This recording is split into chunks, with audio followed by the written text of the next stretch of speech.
December 29th, 2009. There are 120 counties in the state of Kentucky. This is important to know as I feel strongly about spending time in each one of them when I run for governor. I recognize the importance of the urban population-dense areas, but often overlooked and equally important are the rural areas of vast farmland with loyal Kentuckians who have lived there with their families for generations. To truly make a difference, you have to inspire change that will serve the entire state, not just the people who can get you elected. Even though my first eligible election is over 9 years away, I want to prepare as if it was imminent. Isn't that what the people deserve? Someone focused on a vision of positive change for nearly a decade, not just a campaign or election cycle. I stress this mission is less about me and more about creating sustainable, generational impact of positive change. Humanity was created in the image of Jesus Christ, a man who no miracle was too large. Why then are our dreams and visions so small? I won't dishonor God with a vision that doesn't match His blessings. Yeah, I left a family business where I was the president of a company. We were doing business all over the United States, and I wanted to take a lot of that in Somerset. I wanted to grow. I wanted to light it up. I wanted this to be a place that people really wanted to live in. And we've seen, generations that were leaving for a long time, that brain drain we hear a lot about. We're now seeing them come back to Somerset, which is really special for me. Kentucky's facing some really serious challenges. First and foremost, we have a workforce crisis, led because of some of the policy failures that we've experienced. We have fewer Kentuckians working by percentage than we ever have. We also have rising crime in some of our major cities, and Kentucky has never been more unsafe than it is today, and that has to change. For far too long, we've been losing the battle against our neighboring states because of a lack of vision, a lack of leadership, and quite frankly, archaic policy. But I've never been more convinced that Kentucky can start winning again. We have to change the narrative. We have to have policies that reflect our values, but also policies that make Kentucky more safe and more competitive. I've created a game plan for Kentucky that will put more money in your pocket, more people back to work, and it'll also keep more resources in our state where we can continue to grow and to compete. Kentucky needs a CEO, not another career politician or somebody looking for the next rung on a political ladder. Someone with experience in the public and the private sector who understands both the plight of the working family, but also understands the needs and the challenges of the business community. Someone who has a genuine heart for service, that's looking to empower and encourage all Kentuckians to dream big and to build a better future. November 21st, 2022. The day has finally come. Today, I am announcing my candidacy for governor. It's time for Kentucky to start winning again.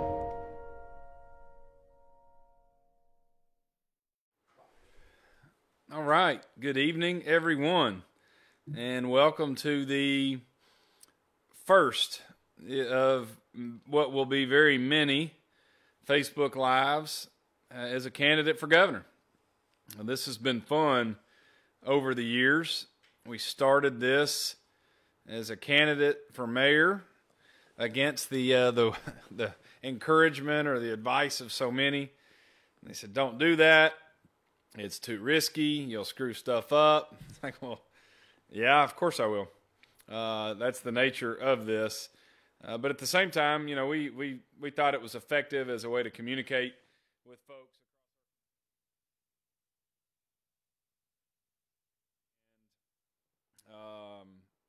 We promised to continue to do it as mayor, which we've done. And I think it continued to be an effective way to try to listen well, hear from folks, and respond. Also to give people a voice.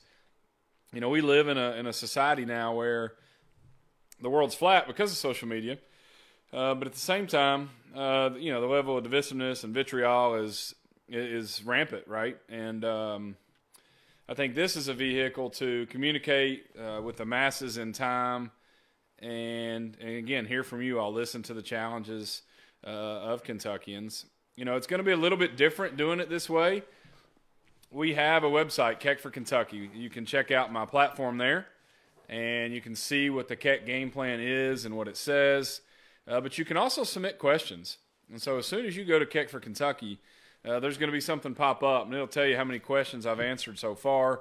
I think to date we're at like 37. I've got another, I don't know how many are here, a dozen, maybe 15, something like that. And if you submit those questions, I'm going to do all that I can to make sure that I answer them, every single one of them.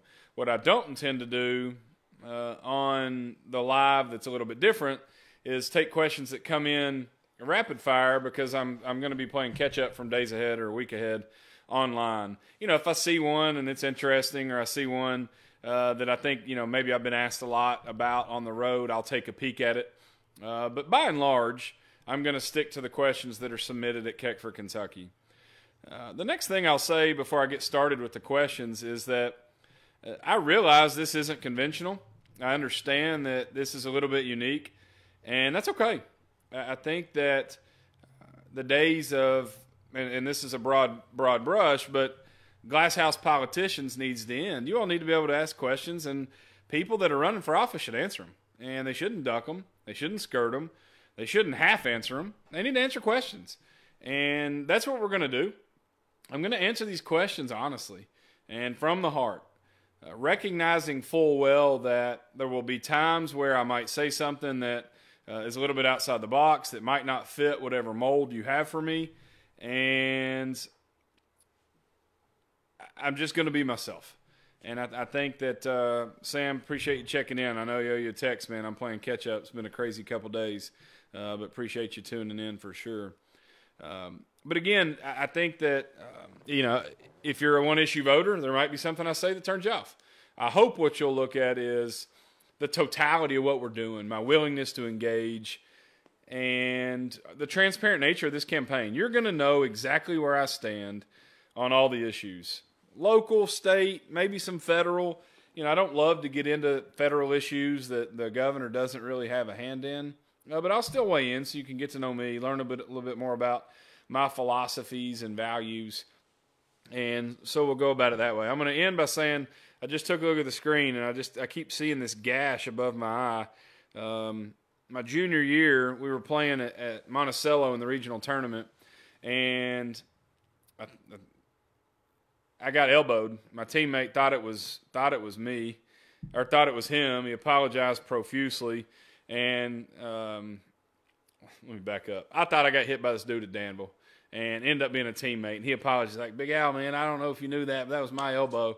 And I got 4 stitches at halftime. I think I needed 8 or 9, but I wanted to get back in the game. In any event, let's get started.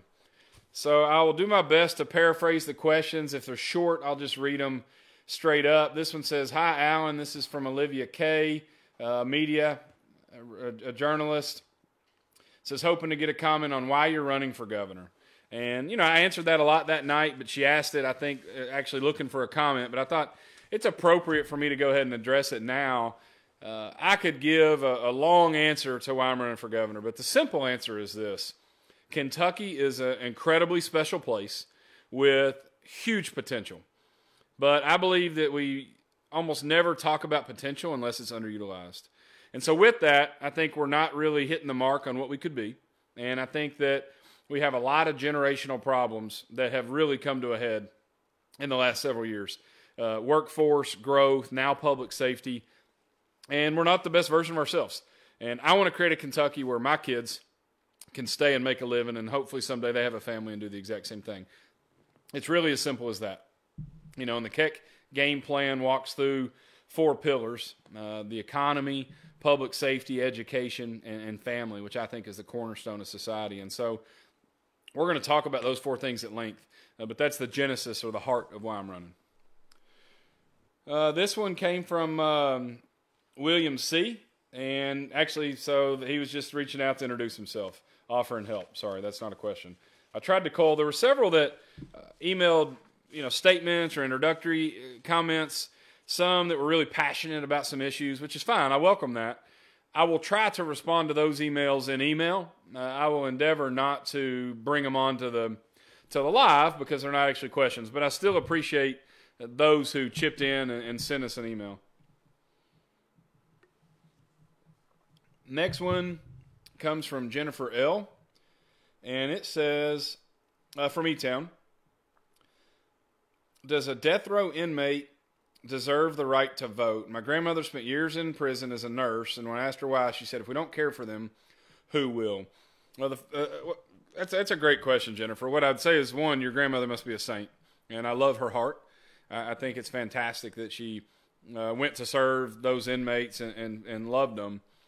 I would say, though, that if you're on death row, you committed a crime where you then lose the right to vote. I do believe that there are certain crimes, nonviolent, that you could reapply. But if you ended up on death row, I think you forfeit that right. I view voting truly as a privilege. It's a right in this country, but it's one that should be taken very, very seriously. And so I know the heart behind this question, and I really appreciate it. But my stance would be no, they shouldn't have the right to vote. This one is from Karen E. There's actually 5 questions, so I'll tackle them. Where do you stand on defunding the police? I stand against it. I proved that as mayor. When the world said to defund the police, we doubled down and added resources. My track record on that one is very, very clear, that we should absolutely back the blue, and I say back the badge. We need to support men and women in police, fire, EMS, corrections, our military, any first responder, and the like. We need to back them. Do you support Second Amendment rights? Again, no question. I think that that is a right that helps us protect the other ones, and that one is a non-negotiable for me. Question 3 from Karen E. says, how will you attract businesses to our state? And I think that, again, I've proven alongside our city council and our team that we can do that. A lot of people said Somerset couldn't or wouldn't grow, and we've had record investment, record new business, record revenue without raising taxes. And we did that, Karen, by telling our story. We were aggressive in telling everybody why this was a special place, why they should come here and live here. And we've recruited businesses from all over the country. I think Kentucky stands at the precipice of a boom, and it's just going to take leadership to get that done. But I look forward to being the one that sits in that leather chair, so to speak, and helps get that leadership done. Question 4. This one's a little tricky for a state, but I think it's important. Inflation is really high, especially impacts those on a fixed income. How would you address it? I think specifically to Kentucky is we need more people paying in, so there's more total revenue. I also want to cut the income tax, so even in a high inflationary period, you're going to be paying less in taxes. And I think that the more people and businesses we can recruit, the more competition there is, and thus locally perhaps driving prices down. That might not address national inflation specifically, but I think it can help improve the quality of life and the cost of living in general. If you've never had one of these little Gatorade lights, they're like a hydrator. My wife and kiddos, actually I've got Olivia with me tonight, one of my best bud and big supporter. I say I don't drink enough water, and so I like those hydrators. They make a good chaser to a Red Bull. Question 5 from Karen E. Where do you stand on parents' rights to have a say in their children's education? And then it talked about sex education and CRT. I think parents absolutely deserve a seat at the table. I said in my remarks on my announcement that it's critical for us to stand by our teachers, but also not apologize for our parents wanting to have a role in their education. Those things are not mutually exclusive, and I refuse to believe the lie that they are. And so I would encourage everybody, we can demand that that our parents have a seat at the table, but also, again, we can be strong supporters of public schools and our teachers, which we are. I'm a public school graduate, so is my wife Tiffany. All of my girls are in public school right now here in Somerset. The next one is from Carrie L. And she said, I read your stance on increasing mental health. I'm currently in primary health nurse practitioner school and graduate November 23. Will you look at any incentives to help us pay back our student loans? I'm looking to practice in Somerset, but we'll have to go where the money is. It's a really neat thought in that there are other health professions where hospitals or the employer will provide some student loan forgiveness or some assistance. I think that's really the model, Carrie. I don't know that that's the government's role necessarily. However, as we look at new options for mental health, there are a lot of advocates for bringing some level of state-run institutions back. And by that I mean a lot of the challenges that we see in our jails and a lot of the overcrowding is really due to mental illness. And there are a lot of people that are treated like criminals when the truth is they just have some mental health challenges and they need more professional help than the jails can offer. And that's not an indictment or a criticism of the jail.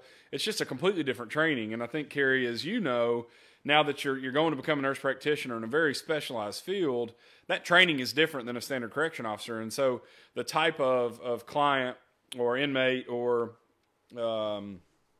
patient in this case would vary. And so I think in that sense, if the state does get more involved there, then absolutely we should look at some ways to keep Kentucky talent in Kentucky.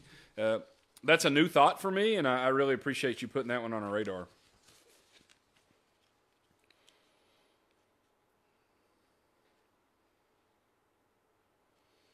So this one's a little lengthy. I'm gonna summarize the beginning. I'll just read it. And this is by Arlie A. And it says, one of the most egregious events of the government lockdowns was use of KSP to go to a Christian church and gather license plates, trampled civil rights, using heavy-handed tactics and other. My question is, why did the officers follow their orders that were contrary to the oath taken to protect? Were higher-ups threatening these officers with discipline, loss of pensions? I want to stop there just real quick because I think it's a super fair question, but it's one that I don't really want to address only because it's a hypothetical. I don't know what they were told, and I can't speak for them. I wish it wouldn't have happened. Let me tell you that. Your follow-up question is, how can we ensure it never happens again? I love that question, and I can tell you, in a Keck administration, it absolutely never would. You know, to send officers against their will, or even if they were willing, you know, to a church for any reason to intimidate or scare or monitor those that are going to practice their freedom of religion is, quite frankly, not okay. And I wonder what would happen, had happened, if we would have done that to someone practicing another faith. You know, had there been folks sent to a mosque, for example, which they have every right to go and practice, but would we have tolerated it? Would the media have just turned the blind eye? My answer is probably not. And so if I'm governor, I can assure you that would never happen. It goes on, several statements. I appreciate your service. He said he's a veteran. Thank you. Thank you to all veterans. I don't get to do this without you preserving our freedoms, and so I'm grateful. And he said, I'm going to step down from my soapbox. Enough said. Well, I think we're on the right side of this soapbox. A lot of what you said I really agree with. You can tell you're passionate, and again, thank you for your service. Next one is from Kathy C. How well will you adhere to the founding GOP platform of one, small government, big believer. I think the government closest to the people's best. And, you know, I said the other night that I think whatever is necessary, we should be great at, and whatever is not, we should get out of the way. Question 2, citizens' personal responsibility for their behavior. I'm a huge believer that, you know, with freedom comes responsibility, and with liberty comes duty. It's not liberty then means it's a free-for-all. We have some obligation and expectation to ourselves, our families, and our fellow man. And so, big believer in personal responsibility. I think it should be taught in our schools with financial literacy and to push a love of learning and reading actually much earlier. But personal responsibility, I think, should be taught in our schools. And then finally, it says local government control, not micromanagement from Frankfort. Again, you know, as a member of the Kentucky League of Cities board, I can say that I think that government closest to the people is better. Decisions made locally is better. We advocated that a lot during COVID because Somerset is a lot different than Louisville. The situation on the ground was a lot different here and in other smaller communities than it was in Lexington, let's say. And I think that, you know, the more we can decentralize power from Washington and Frankfort, the better.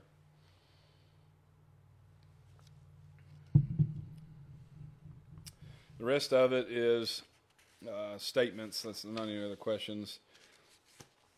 I got a question from Bonnie W. Here's an interesting one, and one that I think at times can be controversial, but I'll give you my honest feedback on it.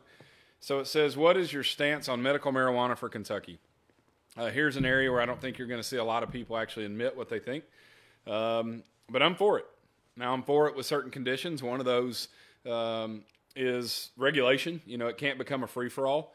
In some states, we've seen it where if you get your medical card, you keep it for a long time, or there's no accountability. I'm not for that. But medical marijuana, properly regulated, I believe, is safer, less addictive, more cost-friendly, and should be more natural than a lot of opioids and prescription drugs that have plagued our society. And so it's hard for me to believe that we think that all of those things are okay and medicinal marijuana is not, again, under certain regulations. I think it's important, though, that you also hear me say that I don't stand for or I won't push the recreational use of it. I think that is going too far. But I have heard from parents whose children battle seizures. I have heard personally just this week from a gentleman who deals with glaucoma and chronic pain. And I know many of our veterans, many of our heroes, wounded warriors who struggle with PTSD, insomnia, anxiety from defending our country.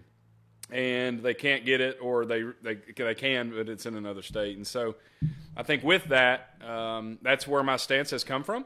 I recognize that there are some that will disagree with that. But again, I think it's important for you all to know, my positions on these things.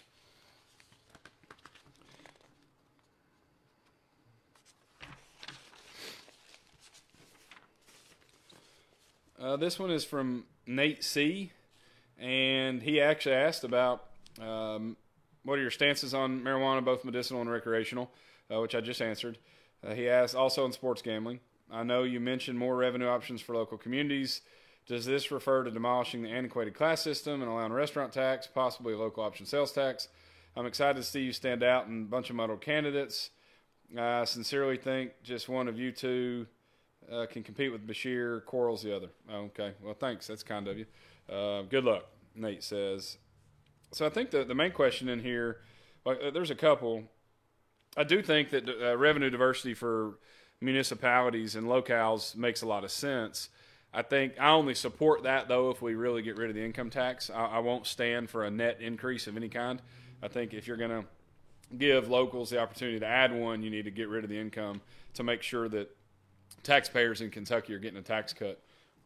The other thing you asked about sports wagering, and that's another one that's kind of been a hot topic. A lot of people, get pretty passionate on both issues. Here's what I'll say is, the state already has wagering of all kinds. It started with the lottery years ago, which goes to the education system. We're the proud home of the Kentucky Derby and Keeneland and now a litany of other tracks. And so, it's okay that you go bet on a horse. Then we passed what's called HHR, these historical horse racing machines. Well, we know that those are essentially slot machines. So that's legal in Kentucky now. But we've decided that, going to place the same $2 bet you might place on the 5-horse to win is illegal if you wanted to, to place a wager on UK versus Louisville this weekend. And so that's where I think it's hypocritical at best. It's egregious at worst because it's just silly. We're not using common sense when we do that. We're losing revenue. And so what I would say is let's get behind it. And I know it's not a magic bullet on revenue, but it is revenue, and we can take that revenue and spend it on things like school safety measures or teacher pay and make our state more competitive and more safe. And so I'm not for letting that revenue go across the border when it can stay right here. And, again, if we were at a blank canvas where none of it was in Kentucky and, you truly had that sense that it was, almost the old school wholesome, that's a different argument. But since we've already allowed this stuff, it just seems nonsensical not to allow sports. Now, this looks like my final one, and this is from Connie B. It says, when elected, can you look into a Boys and Girls Club, specifically in Shepherdsville? The children don't have anything to do with their time, lack of funding. That one's interesting. I've been working with a gentleman. He's probably not watching, but I'll just call him Patrick G. From Glasgow. A great guy. Actually is going to support one of the other candidates in this race, and that doesn't matter. He's still my friend. But he's so passionate about Boys and Girls Clubs, and he's helping us get one started here in Somerset, which I'm so grateful for. What I will do, I think it was Connie, is, once we get ours up and going, I'll talk to Patrick and see if he has any interest in spreading his mission. He absolutely loves the Boys and Girls Club. He and some of his friends and business people in Glasgow Barron really help support it. And I'll see if they have any interest in expanding to your area. I'm happy to do that. So I'm sure that there was some questions asked, and I probably missed some. I've been we had Thanksgiving dinner at my dad's tonight.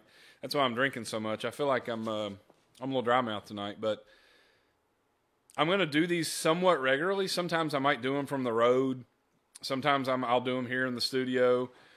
But I always intend to get to them. Some of them I might just respond to you directly. But the hope is that as more and more Kentuckians engage in this race, engage with questions, ideas, thoughts, concerns, that I'll answer them in a way to then let the rest of Kentuckians know where I stand on the issues. And again, you'll know exactly who you're voting for. And what I would encourage you all to do is find a way to ask the same tough questions to the other candidates so you know exactly what they stand for.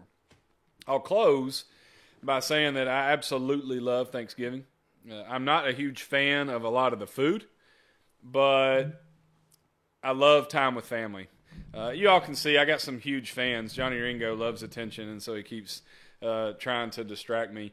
That's going to be part of this too. You know, I recognize that I'm a candidate for governor now, a Republican candidate. There are people that are going to, they're going to take things, they're going to distort them. That's part of it. Look, I signed up for this. I've been taking shots for years here as mayor, and that's not going to change. And so don't worry about that. Ignore that stuff. I'll answer questions that are relevant to the race. I'll answer questions that are relevant to me. I'm not going to address some of the nonsensical pot shots that's somebody with a half-fake profile is going to use to come at me. But I love Thanksgiving because it represents family. And it represents gratitude. And for me, when we live in a spirit of gratitude, special things happen. And I think that this is a time of year where it forces us to get into that place. I would encourage you, be thankful for your faith and the freedoms that we have. Be thankful for your family. If you're struggling, maybe you're lonely this Thanksgiving, find that thing, that one or two items that you can still be grateful for, that you're blessed with, and focus on those. And when we live in a spirit of gratitude, it sort of changes our outlook and our perspective. So I hope each of you have a blessed Thanksgiving. I look forward to seeing you again soon, and I look forward to you out on the trail where we talk about the Keck game plan and Kentucky winning. Thank you all, and God bless.